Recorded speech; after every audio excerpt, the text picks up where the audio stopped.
nuevamente con nosotros. El día de hoy nos acompaña el ingeniero Julio Obando, quien nos estará presentando nuestra primera videoconferencia titulada Técnicas para el control y manejo integrado de las plagas del suelo que afectan el cultivo del frijol y el maíz. Luego estaríamos haciendo un espacio de preguntas y respuestas y pedimos por favor a los técnicos nos hagan el filtro de los protagonistas, hombres y mujeres, cuántos tenemos para que nos los envíen bajo la plataforma. Les solicitamos a los productores y a los técnicos mucha atención, ¿verdad? Y cualquier duda o sugerencia la hacemos al final de la exposición. Adelante, don Julio, lo escuchamos. Bueno, bien, gracias. Buenas tardes a todos, técnicos, productores y las personas que tengan acceso pues hoy a esta presentación que quiero hacerles. Hoy específicamente quiero que hablemos sobre una plaga que es de mucha importancia económica en el cultivo de frijol, conocida como Empoaca crameri. Es una plaga que la vamos a tener siempre y principalmente pues va a ser en las zonas donde hay poca lluvia. ¿Qué tipo de plaga es la empoaca? La empoaca es conocida también como lorito verde, se le llama saltahojas y algunos productores pueden tener diferentes nombres, ¿verdad?, de lo que es esta plaga. Es una plaga directa que va a influir directamente en el crecimiento y desarrollo de la planta del frijol y como consecuencia de su ataque van a resultar afectados tres de los principales componentes del rendimiento del frijol, como es el número de vainas por planta, el número de granos por vaina y el peso del grano. Al afectar estos tres componentes, la disminución en los rendimientos van a ser muy significativa. ¿Por qué razón? Porque ya sabemos, ¿verdad?, que a menor número de vainas por planta, pues al final vamos a tener también la cantidad de granos va a ser menor. Si una planta en condiciones normales no puede llegar a producir de 10 a 15 vainas, con una afectación de esta plaga de empoaca puede llegar a producir 4 o 5 vainas, pero además de eso que va a afectar el número de granos por vaina debido a la forma que tiene de alimentarse y como consecuencia también el peso del grano, la calidad del grano va a ser muy mala y por esa razón pues los rendimientos se van a ver afectados enormemente. ¿Cuándo afecta al frijol? Bueno, esta plaga pues tiene, por eso decía, de una gran importancia económica para el cultivo de frijol, porque va a estar afectando desde que el frijol viene saliendo, desde la germinación, cuando emerge al suelo, durante toda la fase vegetativa y al final también en la fase reproductiva, sobre todo cuando tenemos el frijol que está en la etapa de formación de vaina.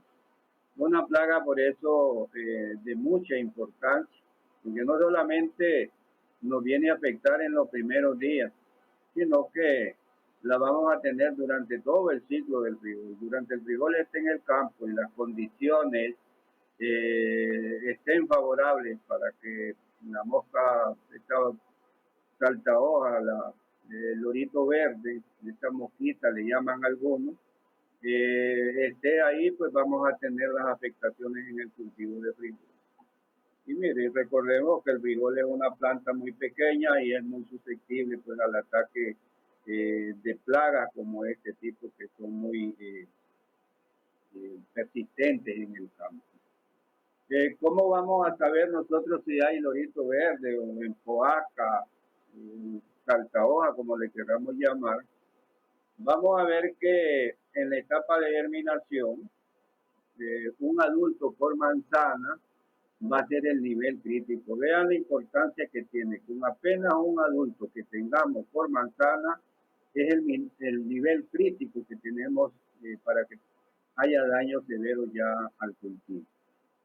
En la fase vegetativa, cuando nosotros encontramos dos ninfas jóvenes, que es la parte, ¿verdad? Que cuando se está desarrollando, para después pasar a adultos, dos ninfas jóvenes, o insectos adultos por planta, con dos ninfas o insectos adultos por planta, nosotros estamos hablando de niveles críticos. Veamos pues por qué razón esos niveles críticos, por qué la importancia que tiene esa plaga para el cultivo de frijol. Cuando hablamos que si el frijol está en la etapa de germinación, el nivel crítico va a ser de un adulto apenas con manzana. Y eso lo vamos a ver más adelante, el por qué realmente tiene tanta importancia y por qué con tan poca plaga, con insectos de este tipo, vamos a tener los niveles críticos. Y cuando estamos en la etapa de producción, ya cuando el frijol salió de la floración y comenzó a formar la vaina, nosotros podemos tener 3 ninfas jóvenes o insectos adultos por planta. Es el nivel crítico. Digamos aquí ya cuando la planta de frijol está en la producción o en la etapa reproductiva, pues una planta que prácticamente ya está adulta. Sin embargo, también los niveles críticos con apenas 3 ninfas o sean insectos adultos. ¿Cómo nosotros nos vamos a dar cuenta que tenemos el lorito verde? Para contar las ninfas, se revisan las caras inferiores de 4 hojas.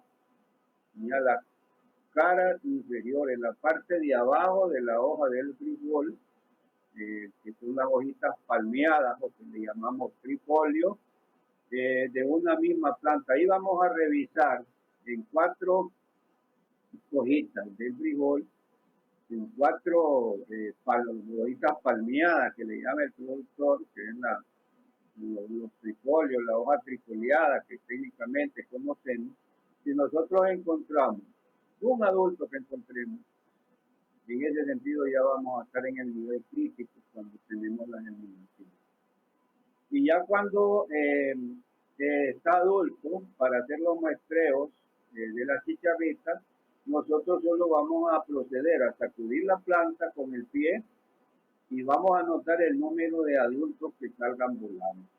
Esto regularmente, pues, hay un método que se llama el de las 5.000 milésimas y se hacen 5 estaciones de 4 plantas cada una. Miramos esto solamente cuando están en ninfas, como estas no pueden volar todavía, lo que se hace es revisar la parte de abajo de la hoja del frijol, en las hojitas palmeadas o en la hoja, las primeras hojas que vienen saliendo, ¿verdad? Cuando está la germinación, y ahí vamos a revisar, ¿verdad? Si encontramos, cuando estamos en germinación, vamos a encontrar un lorito verde, un salta hoja por cada hoja, por el muestreo que hagamos, y aquí nos dice que apenas con un adulto por manzana, si nosotros ya encontramos un adulto, en ese muestreo quiere decir que estamos en un nivel crítico. Y si ya es en la fase vegetativa, ¿verdad? Que en la fase vegetativa se viene iniciando más o menos a los 15 días después de que sembramos el frijol, hasta unos 32 días por ahí. Esa es la etapa donde nosotros miramos que el frijol alcanza su máximo crecimiento, se acelera el crecimiento, lo vemos que comienza a tirar, a ramificar. En esa fase vegetativa nosotros hacemos el muestreo, y ahí nos venimos, vamos a golpear, ¿verdad? La planta del frijol, lo vamos a dar con el pie, a sacudir un poco, y ahí vamos a ver porque este insecto es bastante huraño, y entonces apenas uno sacude en la planta de frijol, ellos salen volando. Entonces nosotros lo que vamos a hacer es contabilizar cuántos adultos van a salir volando para determinar si estamos en el nivel crítico. Imagínense que si logramos tocar una planta y miramos que ahí nomás están saliendo 2 insectos volando, pues estamos en la fase vegetativa, es un hecho que ya estamos en la etapa crítica.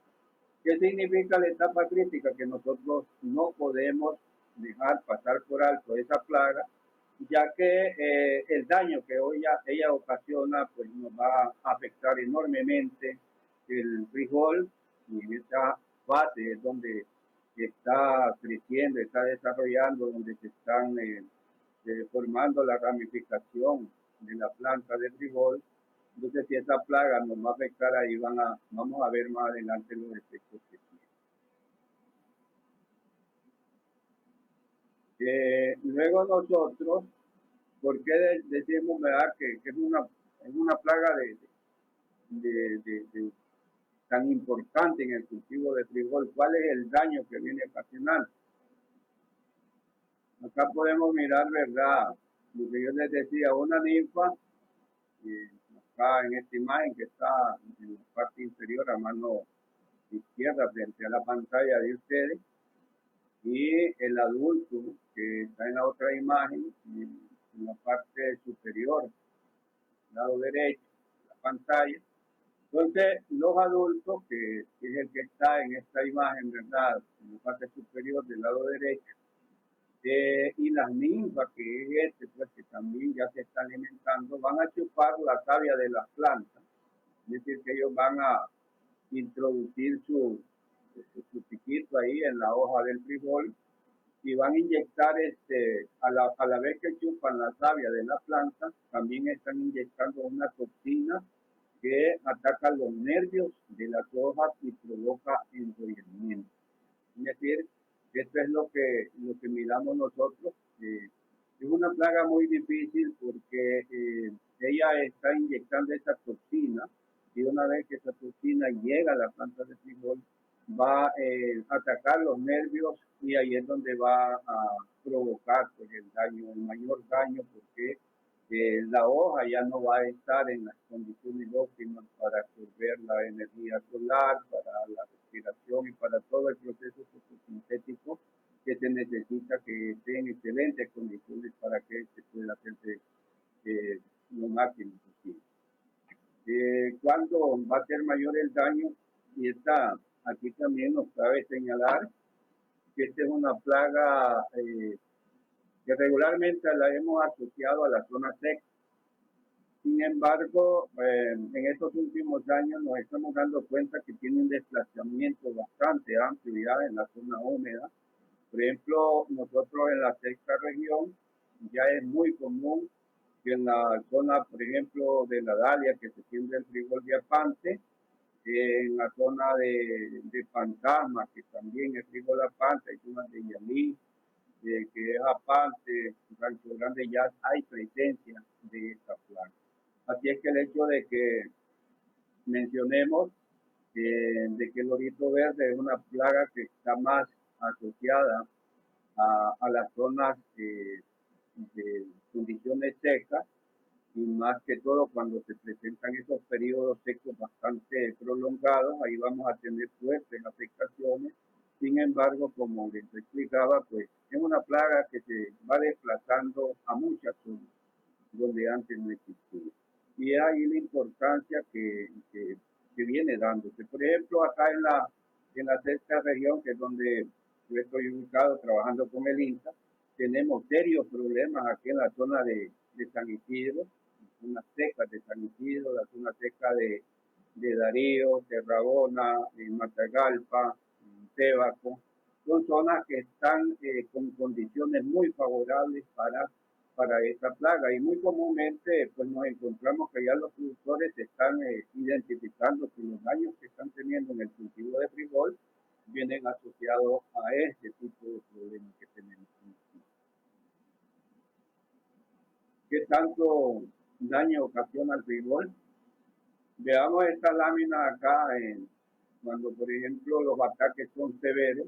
Esta lámina que tenemos en la parte derecha superior, ¿verdad? En su pantalla, es un cultivo que tenemos ahí, un trabajo experimental que estábamos haciendo en la zona de Darío, en una comunidad que se llama La Pita. Realmente ahí fue un ataque severo, es una parcela experimental donde las plantas quedaron completamente sin crecimiento, se quedaron enanitas, chaparritas, no lograron desarrollar sus estructuras reproductivas, las ramas no se logró desarrollar, y a la vez pues cuando las plantas tienen este tipo de afectación pues no llegan ni siquiera a florecer, inclusive llegan a secarse. Es tanto el daño que ocasiona esta plaga que las plantas detienen completamente su crecimiento. La floración no ocurre como debiera de ser, son unas pocas flores las que se van a emitir, y a la vez podemos ver pues la muerte de plantas, la afectación, el grado de afectación que ocasiona. Es muy común mirar de que a veces nosotros en este lote que teníamos ahí mirábamos que inició con una buena floración, pero al final pues solo contábamos unas 3, 4 vainas, que es lo que pasa, que hay caída de las flores, y pareciera, ¿verdad?, que nosotros tenemos un cultivo lleno de bigotes. Algo muchos productores lo han asociado, algo parecido, decían, a lo que es el mosaico común. Pero sin embargo, pues esto está asociado a lo que es este insecto, la Ventura carrameris, que le conocemos también como el salta hoja, y incluso la mayoría lo conocen acá en la zona norte como lorito verde. Comunidades, por ejemplo, de Cofradía, ya en Tarragona, es un problema serio. La comunidad de La Pita, allá en Darío, buscando pegado con San José de los Remates, esa zona hay bastante de problemas con esta plaga, con el lorito verde. Y muchas de las comunidades secas, pues la mayoría de comunidades secas están teniendo serios problemas, y aquí pues la razón por la que nos tomamos, ¿verdad?, del tiempo para estarle dando a conocer esta plaga, y que le tomemos importancia, que busquemos qué hacer para mermar sus ataques, ya que es una plaga que le puede ocasionar pérdidas hasta del 100% en su ciclo. Veamos acá los síntomas que se vienen observando. Nosotros primeramente vamos a observar acá en esta lámina, espero que se logre ver, se observe bien, una hoja que presenta como un amarillamiento de los bordes. También las hojas se van poniendo como encurvadas, puede ser hacia arriba o hacia abajo, que cualquiera, por eso muchas veces se confunde como si fuera el virus del mosaico común. Y muchos productores dicen, el frijol está con pirosis, pero la realidad que es la intoxicación por esas toxinas que el Cloaca le está inyectando a la hora de alimentarse. Lo que sucede es que para alimentarse se alimenta de la savia, es decir, el líquido que tiene la hoja del frijol, y él tiene que introducir el pico ahí en el estilete que tiene, lo tiene que introducir en la hoja, y ahí va a succionar todo el líquido que tiene. Ese líquido, cuando nosotros maceramos una hoja de frijol, observamos que es un líquido un poco verdoso lo que tiene, entonces de ahí se va a succionar, el Cloaca va a succionar, y ahí es donde va dejando la toxina que lo va intoxicando. Y los primeros síntomas nosotros vamos a observar así, como hojas que pareciera que están un poco transparentes, un amarillamiento, un verde tierno, bastante bajo, como que la hoja no tuviera color, la clorofila es muy baja, y eso se debe pues a que la succión que hace la plaga de la savia que tiene la hoja, entonces la va dejando en estas condiciones. Y al final podemos ver acá en esta lámina que está en la parte superior derecha, frente a sus pantallas, que es un encarrilamiento total el que causa. Y esta planta, por ejemplo, aquí ya está en la etapa de prefloración, ya debiera de estar floreciendo, sin embargo, pues no llega a florecer por todo el ataque severo que tiene. Cuando las hojas son afectadas de esta manera, la planta no tiene la capacidad de todo ese intercambio catiónico que necesita para poder cumplir todos sus procesos fisiológicos, para continuar creciendo y para venir a formar la producción, que es lo que nosotros buscamos. La hoja enrollada con un amarillamiento, los bordes son ásperos, y eso se puede observar plantas completamente bajo esas condiciones. En la producción, y les decía nosotros, esta plaga no solamente es de los primeros 15, 20 días, es ahí la importancia económica que tiene y por eso pues hemos tomado para dar esta orientación sobre cómo identificar y qué hacer con esta plaga para que no nos vaya a ocasionar pérdidas totales en el frijol, porque al final pues podemos llegar a cosechar, pero lo que cosechemos es de muy mala calidad, los rendimientos muy bajos por la deformación de las vainas. Nosotros acá en esta lámina que tenemos en la parte superior derecha, ¿verdad?, de su pantalla, podemos observar que son vainas que están deformes. Una vaina que regularmente debiera tener formados de 5, 6 hasta 7 granos, nos encontramos con vainas que apenas tienen 1, que tienen 2 granos, pero a la vez esos granos están también de muy mala calidad cuando los cosechamos, y este es parte de una parcela experimental que tuvimos en la comunidad La Pista. El daño que tuvimos ahí pues fue extremadamente alto. Miren este tipo de grano todo pálido. Esta variedad es SMR 142, que es uno de los fenotipos biofortificados que estábamos evaluando. Veamos el color de grano. Él tiene un grano muy rojito, muy buen grano, pero sin embargo, con la afectación que tuvimos ahí de empuasca, se miraba el grano pálido completamente, el grano rajado y un grano pues que estaba, como dicen los productores, pacho, que no desarrolla, que no tiene peso, y definitivamente si nosotros llevamos este tipo de grano al mercado, pues yo creo que ni regalado lo van a querer ahí los comerciantes. Entonces de ahí la importancia de esta plaga, que se ve muy favorecida con el estrés hídrico de la planta.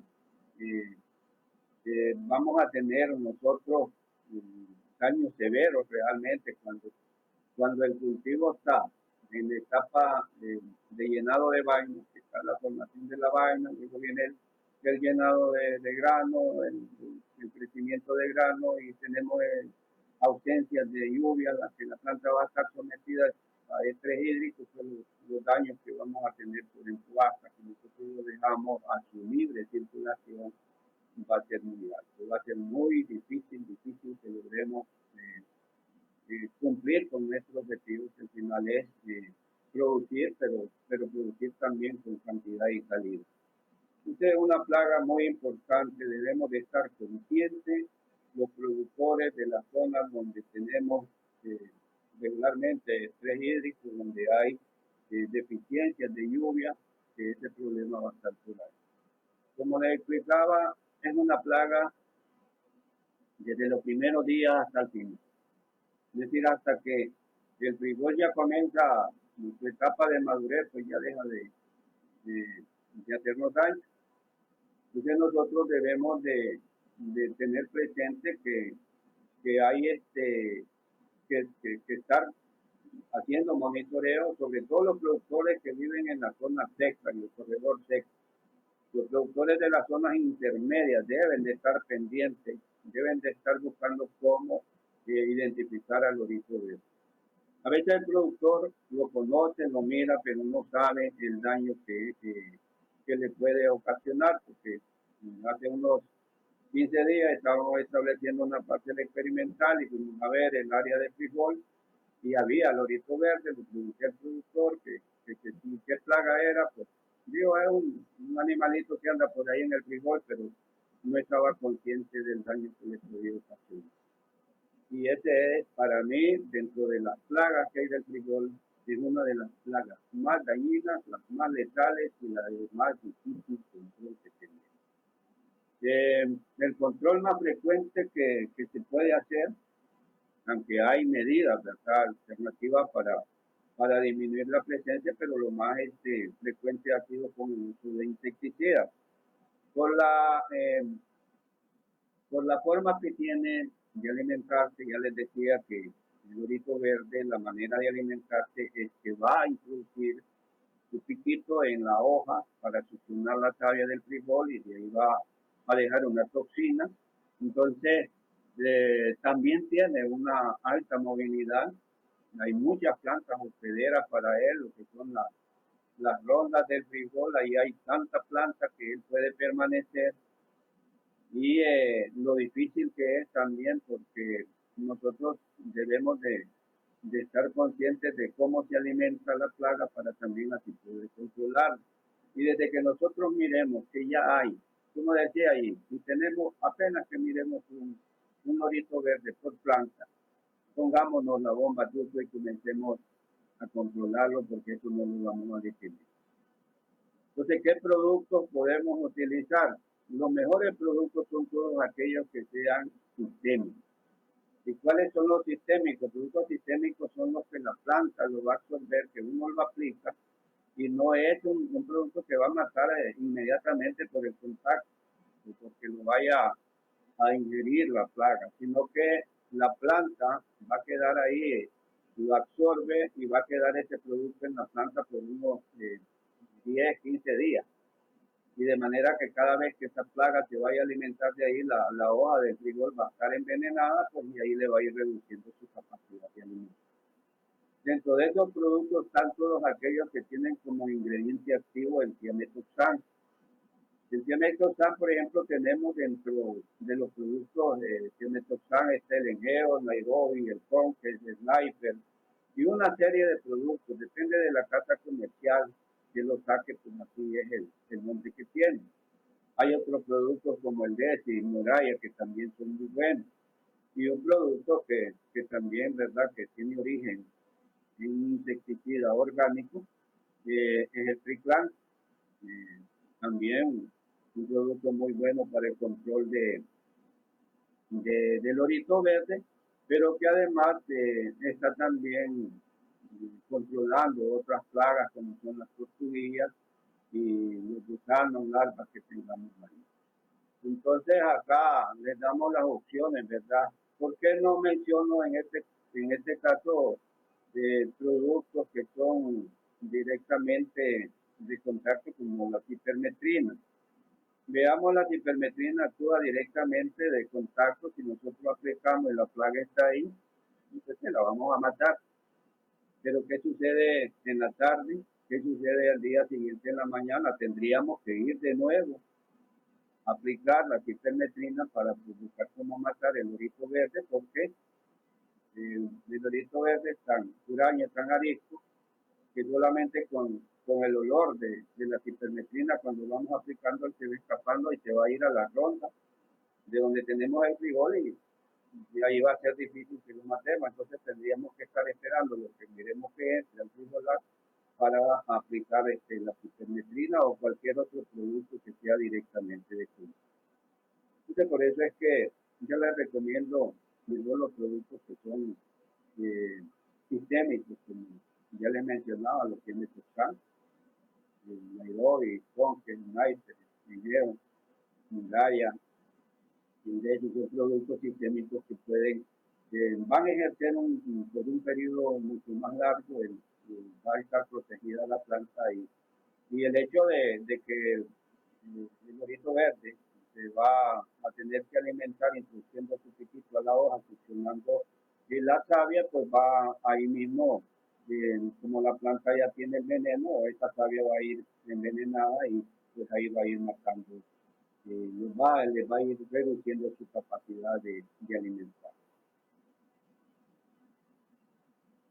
Otras alternativas de manejo, veamos dentro de los cultivos hospederos que encuentra el lorito verde, el maíz, y por eso pues es recomendable también dentro en la zona seca. Yo ya lo he recomendado continuamente que hagamos alternancia de frijol con maíz, es decir, que sembremos algunos surcos. Por ejemplo, no podemos establecer el maíz tan denso de manera que le vaya a ocasionar una sombra muy alta al frijol. Recordemos que el frijol es un cultivo de pleno sol, que para que pueda desarrollarse, que pueda crecer, para que puede emitir toda su estructura de vegetativa y reproductiva, necesita de mucha luz solar, tiene que estar a pleno sol también para reducir la presencia de enfermedades, la humedad que puede ocasionar.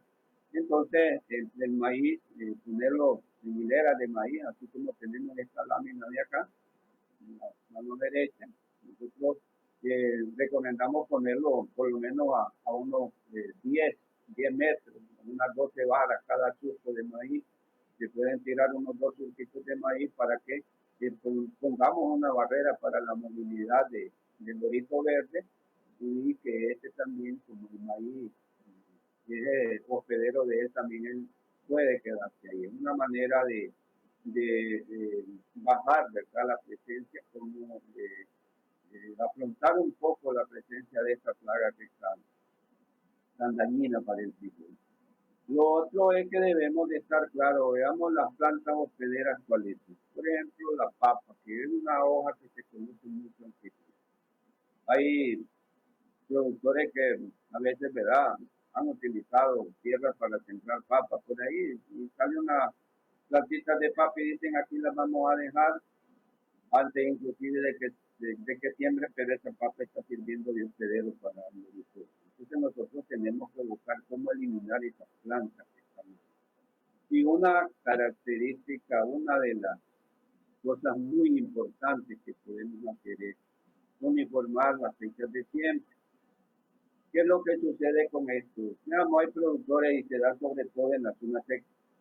Apenas inician las primeras lluvias, los productores comienzan a sembrar, a veces hasta insectos, pero no son todos. En la comunidad, por ejemplo, hablemos de aquí de la comunidad de la Mesa Sur, vino un productor y se adelantó a sembrar una manzana que va a estar mucho más avanzada que la otra. Es lógico, ¿verdad? A veces se busca que los primeros frijoles que salen en la época de primera, por ejemplo, son los de mejor precio. ¿Y qué es lo que sucede? Entonces, por el desfase que tenemos en las fechas de siembra, nosotros vamos a tener que esa parcela va a servir de poco de infestación para las demás. ¿Por qué razón? Porque aquí, cuando los que siembran primero van a servir como de una parcela de multiplicación del lorito. Entonces, de ahí pues se van a multiplicar, y cuando se siembran las otras parcelas pues van a llegar a infectar las otras áreas. Esto es muy importante que en las comunidades, sobre todo donde ya tienen problemas, y esto para el personal técnico, los técnicos que están trabajando con productores de frijol, hay que orientarles en esas comunidades donde hay condiciones muy favorables para el lorito verde, como es una zona seca, no importa la altitud que tengamos. Si es una zona seca, puede estar a 400 metros, puede estar a 1000 metros, pero ahí hay condiciones, porque los periodos secos son los que favorecen a esta plaga. Entonces la orientación que debemos darle es que siembren en fechas bastante uniformes para que no tengamos esos focos de infestación que nos va a venir a perjudicar a los productores, sobre todo aquellos que siembran de ultra. Y también hay productores que se dejan pasar mucho los momentos de siembra. Hay que tratar de mejorar en ese aspecto, ya que estamos favoreciendo la multiplicación de la acá pues con esto sería nuevamente en esta lámina hacerles la invitación que en la zona seca hagamos uso de los surcos intercalados del maíz con el frijol para que reduzcamos la presencia de entubados. Yo les agradezco, pues, parte de lo que tenía que presentarles. Si tenemos preguntas, y si hay alguien también que tenga experiencia sobre el manejo de esta plaga, que hasta el momento lo hemos estado tomando, y que en el futuro queremos trabajar con algunas variedades que tengan una resistencia a entubadas, que hasta ahora pues no tenemos variedades que tengan esa cualidad, esa característica de ser resistentes al lorito verde, pero sí pues tenemos una esperanza, que ya tuvimos algunas conversaciones y se están evaluando algunos materiales en El Salvador que esperamos que ojalá para la postrera o para las épocas de afán que logremos tener algunos genotipos para evaluarlos, el comportamiento, la resistencia que presenten, que es una de las maneras más efectivas para lograr detener las afectaciones que este tipo de plagas nos ocasionan al cultivo de trigo. Muchas gracias y espero pues podamos compartir y si hay preguntas estamos aquí a la hora.